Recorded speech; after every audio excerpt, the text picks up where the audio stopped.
Жыныс мүшенің қалыпты орташа размерін айтатын болсақ, мынау ерлердің арасында 9 бен 13-14-тің арасында болуы мүмкін. Болмаса, ол қалыпты нормада 9-дан төмен болмау керек, 9 сантиметрден.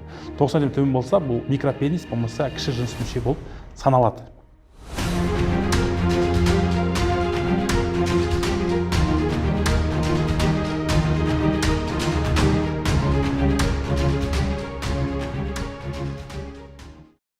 Армысыздар, құрметті халқым, құрметті оқырмандарым. Бүгін мынау ерлердің көбінің айтатын проблемасы осы тақырып жөнінде түсіндіретін болам. Олай болса, эрекция жөнінде бүгін, яғни эректильді дисфункция жөнінде сөз қозғайтын боламыз. Қазір келетін ерлердің арасында 70-80%-ның айтатын сұрақтарының бірі: неге жыныс мүше әлсіреп кетті, неге еркектік қабілетінің төмендеп кетті, оның маңыздылығы қандай, неге байланысты болады? Осы тақырыпты бүгін қозғайын деп шештім. Яғни бірінші мынау еркектің жыныс мүшесі жөнінде айтатын болсақ, анатомиясын тоқталып кетейік. Жыныс мүшенің, еркектің жыныс мүшесі, яғни орган, бұл мынау әртүрлі фазада болуы мүмкін. Соған байланысты мынау айтып жатады, мысалы, размері кішкентай, болмаса дамымай қалды, неге байланысты болды деуі мүмкін. Жыныс мүшенің қалыпты орташа размерін айтатын болсақ, мынау ерлердің арасында 9 бен 13-14-тің арасында болуы мүмкін. Болмаса, ол қалыпты нормада 9-дан төмен болмау керек, 9 сантиметрден. 9 сантиметр төмен болса, бұл микропенис, болмаса кіші жыныс мүше болып саналады. Ал енді осы жыныс мүшенің әлсіреп кетуі неге байланысты болады? Осы тоқталсақ, осы тоқталмас бұрын ерлердің жыныстық қозуының 4 түрлі фазасы бар. Осы фазаға көңіл бөлетін болсақ, ең бірінші жыныс мүшенің, яғни тыныштық кездегі фазасы, фаза покоя дейміз. Бұл жыныс мүшенің, яғни қалыпты жағдайдағы түрі, бұл фазасы. Бұл жерде қан айналымының, яғни давлениесі дейміз ба, 8-10 мм ртутынан басталба, яғни қанның айналып тұруы тыныштық кезде. Бұл жыныс мүше, яғни қызметі қандай? Яғни зәрді шығару бірінші қызметі, екінші әрине бұл жыныстық қатынасқа түсу функциясы.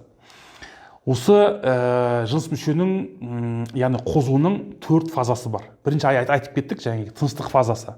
Бұл жағдайда, яғни қан келіп тұрады баяу түрде. Осы арқылы жыныс тыныштық күйде болады. Екінші фазасы, бұл фаза набухания, яғни болмаса ісіну фазасы. Бұлай дейтініміз, жыныс мүше мынау жыныстық қатынастың алдында мынау қанның толуына байланысты ісіне бастайды. Бұл жаңағы ер кісілерге байланысты, әйел кісілерге де байланысты фазалар бар, бірақ мен сіздерге ер кісілерді айтып жатырмын. Бұл набухания фазасы кезінде мына қалыпты жағдайдағы қан айналымының күшеюі мүмкін. Мүмкін 10-15 мм тұтыну ұсталба. Ісінуіне байланысты, қанның келуіне байланысты екінші фазасы байқалады. Одан кейін, ол фазадан өткеннен кейін, мынау вено-окклюзионный механизм дейміз. Яғни бұл приток, яғни жыныс мүше келетін артериялық қанның күшеюіне байланысты артқа кететін венаның вено-окклюзионный механизмге байланысты тамырдың бойы қысылады. Бірақ бұл жерде вена тамырдың бойындағы давление қалыпты, жаңа бірінші фазада дедік, тыныштық фазадағы қарағанда венаның бойында қан жылдамырақ жүреді. Өйткені артериялық притоктың әсерінен жыныс мүшеге қан толып бастағанда ісіну басталады. Одан кейін үшінші фазаға өтеді. Үшінші фазада бұл, яғни фаза эрекции, яғни ригидность. Бұл жалпы эрекцияға мысалы түсінік беріп кететін болсам, эректио латын тілінде айтқан кезде, яғни қаттылану, болмаса түзелу, выпрямление дейміз, яғни түзелуі. Бұл эрекция фазасында жыныс мүше толыққанды жыныстық қатынасқа түсуге дайын болады.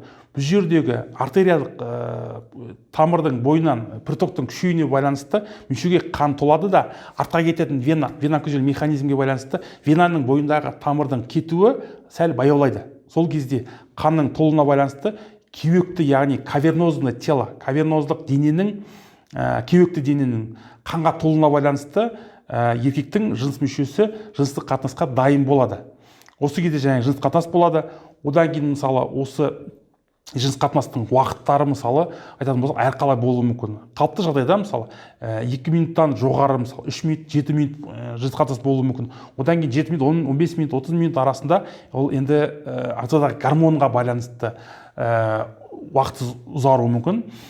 Осы эрекция сатысы, фазасы біткеннен кейін, яғни детуминизация сатысына келуі. Яғни бұл дегеніміз бастапқы бірінші фазаға қайта оралу. Яғни бұл жердегі гладкий мускулатура, яғни тегіс бұлшықеттердің, циркулярды бұлшықеттердің босаңсуына байланысты половой акт біткеннен кейін жыныс мүшенің бастапқы фазаға қайта келеді. Осы қайта қалпына келгеннен кейін, яғни еркектің жыныс мүшесі өзі бастапқы сатысына түседі. Ол жердегі механизм қандай? Мына қан тамырдың бойындағы қан ұзақ уақыттан бері мынау мүшенің бойында болды, бірақ артқа қарай кеткен венаның бойындағы тамырлар қан баяу жүрген, содан кейін босаңсығаннан кейін, әрине бұл қан кеткеннен кейін жыныс мүшесі қайта қалпына келеді. Кейбір айтып жатады, мысалы, жыныс мүшем қалыпты жағдайда кішкентай, бірақ жыныс қатынас кезінде үлкейіп кетеді деп жатады. Анатомияға сүйенетін болсақ, бұл мынау әр ер баланың жыныс жүйесіне байланысты скрытый половой орган болуы мүмкін. Мүмкін жаңағы салмақ жинағанға байланысты мынау жировой ткань, яғни май бездерінің ішінен жыныс мүшесі көрінбей қалуы мүмкін, кішірейіп кетуі мүмкін. Соған байланысты мынау бізде ерлерде көп жағдайда тестостеронды үнемі жоғары ұстауымыз керек, спортпен шұғылдануымыз керек деп жатамыз, қозғалыс керек. Неге? Өйткені мына қарынға май жинамау керек. Өйткені біздің қарнымызға май жиналған сайын, жировое отложение болған сайын, бұл ағзадағы гормондардың төмендеуіне алып келеді. Соған байланысты осы аталған 4 фазаның ішінде бұзылыс болуы мүмкін. Болады, мысалы, бізде бір кісі болды, Атырау қаласынан келген жас бала, үйленген, бірақ төсектік проблемасына байланысты әйелмен жақындаса алмай жүрген. Неге? Өйткені бұда фаза эрекция болмайды. Яғни сыну болады, бірақ қатты дейміз ғой, ригидность болмайды, төмендеп кетеді. Оның не себебі бар? Бірінші себеп айтатын болсақ, бұл жиналған притоктың қанның көпсін вена артқа жіберіп қояды. Яғни вена окклюзияның механизмі нашар жұмыс істейді. Венаның бойы тарылу керек, ол уақытта тарылмайды, кетіп қалуы мүмкін. Оған стресс болуы мүмкін, әсер ету. Депрессия, стресс, одан кейін қуық жолдарындағы қабынулар болуы мүмкін. Сол сияқты ағзаға мысалы дәрумендердің жетіспеушілігі болуы мүмкін. Гормондардың төмендеп кетуі болуы мүмкін. Яғни тестостерон ағзадағы ең еркектердегі айтатын болса гормондардың королі. Өйткені тестостерон гормоны мынау жыныстық қатынастың алдында, яғни адам қозу барысында жоғары деңгейге көтеріледі. Өйткені қандағы гормондардың ауытқуы, яғни возбуждение кезінде жоғары деңгейде болады. Осыған өкінішке орай кейбір жігіттердің арасында осы гормонның ағзада циркуляциясы төмен болуына байланысты осы деңгейге жетпей жатады. Яғни эрекция слабый болып жатады. Оның негізгі әкелетін факторлары гиподинамия, яғни қозғалыстың аз болуы, яғни жыныс жолдарындағы қан тамырлардың жұмысы төмен болуы, отырып жұмыс жасауы, қозғалыс болмауы, болмаса артық салмақтың жиналуы, ұйқының бұзылуы, гормонның түсуі, осы сияқты факторлар алып келіп жатады. Болмаса жаңағы токсиндерден улану, ол заводтарда жұмыс жасаған кезде, болмаса жаңағы токсиндердің ағзаға сіңу арқылы қан тамырларының бойымен түсіп жатады. Осы факторлардың әсерінен эрекция слабый болып жатады. Және де қуғасты безіне байланысты болып жатады. Көп жағдайларда біз әрине дәріге сүйенеміз. Мысалы болмай қалды, мынау эрекцияны көтеретін препараттарға сүйенеміз. Иә, оны мысалы алғашқы рет Viagra дәрісі ойлап табылған, бұл жүрекке емдік мақсатта табылған, кейін екінші функциясы осы еркектік жыныс мүшенің қан айналымын жақсартып жібергеніне байланысты бұл препаратты жаңағы ол жүрек ауруларын емдеуден алынған. Енді оны қай уақытта ішуге болады, бірақ мынау егер де жүрек қан тамырлары аурулары болмайтын болса, жасы 40-тан асқан кісілерге қолдануға болады. Давление болмау керек, қант диабеті болмау керек. Өйткені давление көтерілу, ол препараттардың, Viagra типтес препараттардың барлығы мынау адам ағзасындағы давление көтеруі мүмкін. Бас айналуы мүмкін, жүрек қағуы мүмкін, симптомдар кездеседі. Енді бұны дәрі ішпес үшін әрине біз табиғи түрде дәрумен қабылдау, спортпен шұғылдану дейміз, қозғалыс дейміз, қуғасты безін күту, жаңағы атқа отыру, жаңағы қозғалыстың жүгіру спорттың түрі бұл ағзада гормонды көтереді, яғни истинный гормон, өзіңіздің гормондарды. Оны түсіретін тағы бір фактор бар, әрине ол эстрадиол гормондары, яғни ағзада еркек жаңағы артық салмақ жинайтын болса, қарын салатын болса, ол да эстроген гормондарының жоғарылауына алып келеді. Тестостерон гормонының сол кезде функциясы яғни түсуі мүмкін, шаштың түсу симптом кездесуі мүмкін бір кісілерде.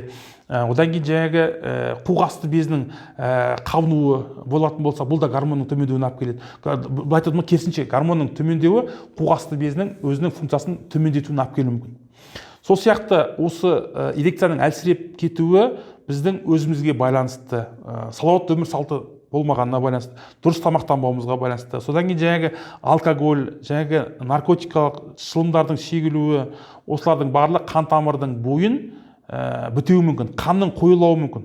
Яғни қан қойылғаннан кейін, әрине мына жамбас қуысындағы қан тамырлардың функциясы төмендейді. Жыныс мүшеге баратын қан тамырлардың бойы тарылады. Сол кезде мүшеге қан толыққанда түспеуі мүмкін. Содан кейін барып жыныс мүше әлсірейді. Одан кейін тағы айта кететін факторлардың бірі бұл қант диабетіне шалдығу.